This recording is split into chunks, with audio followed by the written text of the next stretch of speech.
నమస్తే, welcome to reflection news. నేను శర్మ.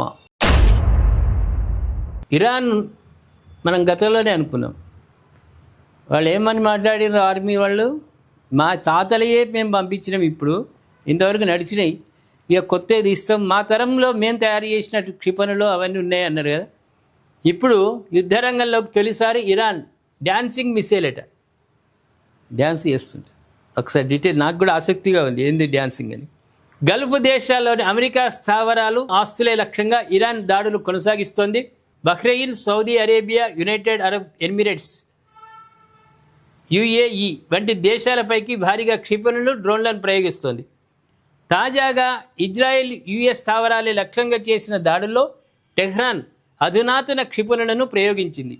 యుద్ధంలో మొదటిసారిగా ఇరాన్ సెజ్జిల్ క్షిపణిని వినియోగించినట్లు అంతర్జాతీయ మీడియా వర్గాలు వెల్లడించాయి.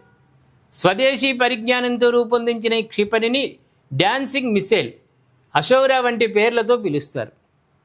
సుదూర ప్రాంతాల్లోని శత్రు లక్ష్యాలను ఇది సమర్థంగా ధ్వంసం చేయగలదు. ఇరాన్ స్వదేశీ పరిజ్ఞానంతో రూపొందించిన డ్యాన్సింగ్ మిసైల్ రేంజ్ ఎంత అంటే 2000 కిలోమీటర్లు పైమాట.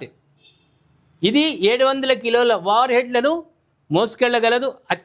అత్యధిక ఎత్తులో కూడా సమర్థవంతంగా తిరుగుతూ లక్ష్యాన్ని ఢీకొట్టే సామర్థ్యం ఉండడంతో దీన్ని డ్యాన్సింగ్ మిసైల్ అని పిలుస్తున్నారు. ఐరన్ డోమ్ వంటి క్షిపణి రక్షణ వ్యవస్థలను తప్పించుకునేలా దీన్ని రూపొందించారు. Centre for strategy and international studies ప్రకారం ఈ క్షిపణి దాదాపు 18 మీటర్ల పొడవు, 1.25 మీటర్ల వ్యాసం ఉంటుంది. దీని బరువు 23,600 కిలోగ్రాములట. ఎంత బాగుంది చూడు. ఈ క్షిపణుల రూపకల్పనను ఇరాన్ 1990లో ప్రారంభించింది. మొదటిసారిగా దీనిని 2008లో పరీక్షించారు. ఆ సమయంలో ఈ క్షిపణి దాదాపు 800 కిలోమీటర్లు ప్రయాణించినట్లు తెలుస్తోంది.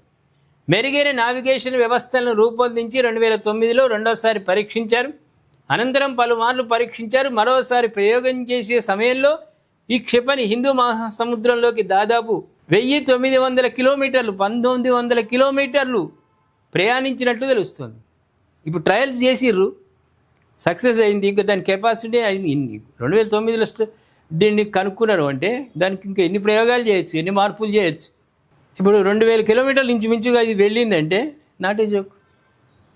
మన డ్యాన్స్ చేస్తుంటే వీళ్ళు వదిలే క్షిపణులను కూడా తట్టుకుంటుంది. అది అమెరికా, ఇజ్రాయెల్ వాళ్ళు వదిలితే దాని మీదకి దాన్ని తట్టుకుంటుంది. దాని డ్యాన్సింగ్ మూమెంట్. ఇప్పుడు డ్యాన్స్ చేసే వాళ్ళకు కెమెరా వాడు ఆగమవుతాడు. ఎటు మలుగుతుండ్రో, ఎటు చేస్తుండ్రో తెలియదు. అట్లే అది ఆకాశంలో డ్యాన్స్ చేసుకుంటూ పోతే క్షిపణులు ఆపుతాయా, దాన్ని ఢీకొంటాయా? ఇంకా ఎన్ని డ్యాన్సులు చేస్తుందో. ఇంకా ఇరాన్ వాళ్ళు, అమెరికా, ఇజ్రాయెల్, మిగతా దేశాలలోనూ ఎన్ని డ్యాన్సులు చేయిస్తారో చూద్దాం. ఇక ఆగేటట్టు లేదు కదా వ్యవహారం. రోజు రోజుకు పెరుగుతుంది. ఇప్పుడు ఎన్నెన్ని వస్తాయి వీళ్ళు డ్యాన్సింగ్ క్షిపణులు అంటే. ఇంకా రాను రాను ఎన్ని ఉంటాయో, ఎన్ని ఉన్నాయో లోపల. అమ్ముల పొదలో ఎన్ని ఉన్నాయో, అమ్ముల పొదిలో ఎన్ని ఉన్నాయో మరి అన్నీ తీస్తుంటారు. అప్పుడేక ఇజ్జత్ పోయినా సరే ఇజ్రాయిల్, అమెరికా యుద్ధం ఆపితేనే బాగుంటుంది. వీళ్ళు ఆపినా ఇరాన్ వాళ్ళు ఆపేటట్లేదు. ఇది ఎటో పోయేటట్టే ఉన్నది. వాళ్ళ ఈ వినాశకాలే విపరీత బుద్ధి. ఇజ్రాయిల్, అమెరికా, వాళ్ళ ఇరాన్, అమెరికా వాళ్ళ చేతిలో ఉన్న దేశాలు ఇవన్నీ ఆగమైతందుకే ఇది మొదలైంది. ట్రంపు అత్యంత దరిద్రమైనటువంటి ముహూర్తాల్లో మొదలు పెట్టిండు. ఇది లత్తగొట్టేటట్టే ఉన్నది అమెరికాకు, ఇజ్రాయిల్కు, మిగతా దేశాలకు. మనము దేనికి సపోర్ట్ చేస్తలేం. మనం మిత్రత్వంగానే అన్ని దేశాలకు ఉన్నాం. అందులో ఇరాన్ మీద సరే, ఇరాన్కి రేపు భవిష్యత్తులో ఏ ఇబ్బంది అయినా మనం సహాయం చేయడానికి మనం ఉన్నాం. మనకి ఇప్పుడు సహాయం చేస్తుంది. ప్రతిఫలం అయితే ఇస్తాం మనం, మన దగ్గర ఉంది కాబట్టి. ప్రేక్షకులారా, మీరు స్పందించాలి. ఎన్ని అమ్ముల పొదిలో వాళ్ళకి ఇరాన్ దగ్గర ఇంకెన్ని ఉన్నాయో. ఇప్పుడు మొదలైంది, ఇప్పుడు ప్రారంభమైంది డ్యాన్సింగ్ క్షిపణి. ఇంకా రాను ఎన్ని క్షిపణులు వస్తాయో, సైలెంట్ మూడ్లో వచ్చే క్షిపణులు వస్తాయి. వీళ్ళ కెమెరాకు కూడా, కంటికి కెమెరాకు కనిపించకుండా కూడా వచ్చే క్షిపణులు ఉన్నట్టున్నాయి. అణుక్షిపణులు ఉన్నాయి. రాను ఎంత వినాశనానికి దారి తీస్తుందో యుద్ధం. దయచేసి మీ కామెంట్ రూపంలో యుద్ధం గురించి వర్ణించండి.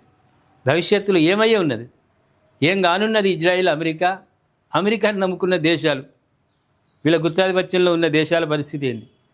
దయచేసి కామెంట్ రూపంలో తెలియజేయండి. సబ్స్క్రైబ్ చేసుకోండి, షేర్ చేయండి.